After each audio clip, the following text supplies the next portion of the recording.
या नहीं होंगे, जो मैंने दो बैक्टीरिया खास तौर से बताए, नाइट्रोसोमोनास एंड नाइट्रोवेक्टर। हालांकि बहुत और भी बैक्टीरिया होती हैं, फंगस भी होती है, लेकिन उनका बहुत बड़ा इतना रोल नहीं होता जितना रोल इन दो बैक्टीरिया का है, नाइट्रोसोमोनास का और नाइट्रोवेक्टर का। और बिना यूरियस एंजाइम के यूरिया से अमोनियम नहीं बन सकती है।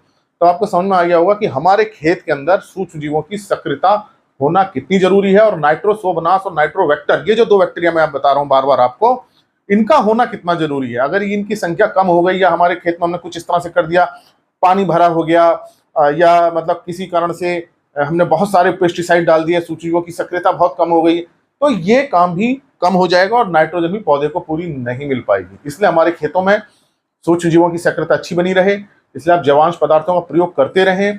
ऑर्गेनिक मैटर का चाहे कोई भी रूप आप डालें, चाहे आप क्रॉप रेसिड्यू डालें, फसल अवशेष डाल दें, गोबरी खाद डाल दें, हरी खाद डाल दें, किसी भी प्रकार से आप सूक्ष्मजीवों की सक्रियता, उनके नंबर, उनकी एक्टिविटी को बना के रखें।